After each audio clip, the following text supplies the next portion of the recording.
Well, he took a punt on a bar with no pints, and it's failed. Grady Elliot was a brave man trying to entice thirsty patrons to a dry bar on Auckland's K Road. But after just 5 weeks of business, he's already admitted defeat. Grady joins me now. Grady, good morning. Morning, Paul. You know, everyone thought this was an interesting idea. I mean, people like Jim over here knew it wasn't going to work, but he's a heavy drinker. It was always going to be an uphill battle. Why do you think it has failed? I think several. We don't call it a failure. It was a trial to start with, so we went in with a trial. Grady, you're closing, and you've applied for a liquor licence. I think it's safe to call it a failure. Well, we call it a trial. Okay. All right. The failed trial. Yep. Why do you think the trial failed? Maybe location. Might have been K Road is probably... See, now, I would agree. Yeah. K Road is not the most sophisticated part of our biggest city. No. And this is, if you don't mind me saying, quite a sophisticated idea, Sure. isn't it? Yeah. Now, you're not the first person to try this. In fact, a bar's just opened, Redemption, it's called, in London. Yep. And what they have done is they've opened in a more sophisticated part of town. Right. But they're also, selling cocktails and things like that. Yeah. Because, of course, the problem is not only do you not get many people, Sure. but the people you get, they're just not spending. So how do you survive? Exactly, and it was reliant on a door charge and people buying mocktails and juices and things like that, Red Bulls, energy drinks and that. But people coming up and just drinking tap water is not going to pay the bills. So, but you had people coming up though. It's not that the whole room was empty. No, every exactly. night. Like last weekend, we had 60 people on Saturday night, and but the window's very short. They're sort of coming out once all the bars are closing around us at 4 a.m.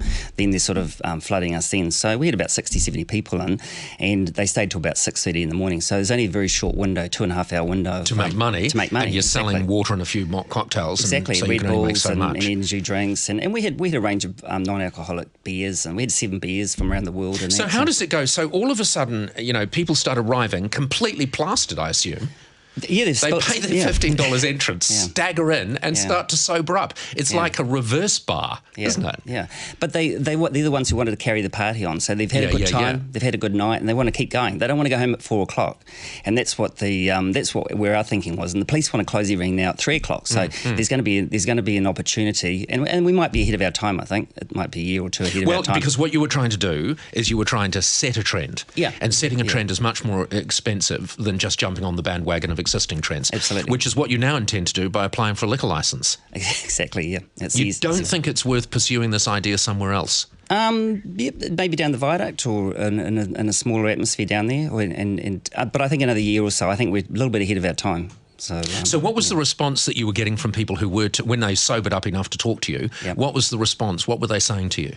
They really enjoyed it. It was just like walking into a nightclub environment. There was nothing. So did you have you had a disco going? We had DJs, we had security. So for all intents and purposes, you were walking into a nightclub. So it was no different than walking into any other bar on K Road or anywhere around there. You had the disco, you had the security on the door, you had a coat check, you had all the drinks and that, but there just was no alcohol. And that was the reason after 4 o'clock. Has it cost you a lot of money, this experiment? No, not at all. No, it was purely set up as plan A was to try this. Plan B was if it didn't work, it's all set up ready to go. Yeah, and so you haven't wasted any of the setup because you're just going to turn it into a normal bar. The only thing is if you can't beat them, join them. Exactly, yeah. And you followed the very clever advice, and I quote Kenny Rogers all the time from The Gambler. You've got to know when to hold them, know when to fold them, and it was time to fold this one. Exactly. All right, Grady, thank you very much for joining us. Thank you.